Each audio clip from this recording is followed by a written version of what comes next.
হ্যাঁ তো গাইস আজকে চলে গিয়েছিলাম। এই যে দেখতে পাচ্ছ আমার কাছে কি আছে, তোমরা দেখে বুঝতে পারছো, একটা গিটার। হ্যাঁ, এই গিটারটা নিয়ে আজকে কোথায় যাচ্ছি চলো শুরু থেকে বলি। হ্যাঁ, তো তারপর সকালবেলাতে প্রথমেই চলে এসেছিলাম আমরা কাজে যাওয়ার জন্য, কারণ আমরা বেটা ছেলে বস, আমাদের কাজ করে খেতে হবে। তাই এই যে দেখতে পাচ্ছ আমাদের প্রাইমারি স্কুলটা, এই স্কুলে আমাদের আজকে হবে কাজ। এই যে দেখতে পাচ্ছ এখানে এর ওপর আবার ঢালা হবে, কিসের জন্য জানো? কারণ এখানে জল শুট করে ভেতর দিকে পানি ঢুকে যায়, তার জন্য এদিকে আমরা এই কাটার গুলা নিয়ে আমাদের ঘষাঘষি করে সাদা করতে হবে। তাই ঘরে আমাকে বললো, তারপর আমাকে ছাগলটা টাঙা দিয়েছিল আনার জন্য।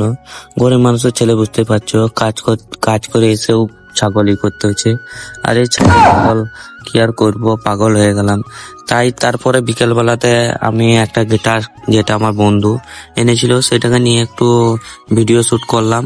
তারপর আর একটা বন্ধু এসে বলছে না, এখানে ছবি তুললে হবে না, আমরা এতে মল্লাপুর জঙ্গলে ছবি তুলি, কত সুন্দর হবে। তাই সেই মতো আমাদের গিটারটাকে কভারে ভরে বেরিয়ে পড়লাম মল্লাপুরে ছবি তোলার জন্য। তাই এই যে দেখতে পাচ্ছ গনপুরে বন ঢুকে গিয়েছি, এবারে এইখানে আমরা ছবিগুলা তুলবো। তার মতো এই গিটারটাকে নিয়ে এই যে দেখতে পাচ্ছ বন্ধু, এই বন্ধুটা ছবি তুলতে লাগলো। হ্যাঁ, তো এখানে আমিও আছি দেখতে পাচ্ছ, আর এর ছবি তো আমার মোবাইলে তুলতে হবে। তখন ঠান্ডার টাইম, তাই আমাদের এখানে ঠান্ডা লাগবে, তার জন্য বাড়ি যাচ্ছি। তা তোমরা লাইক ফলো করে দাও।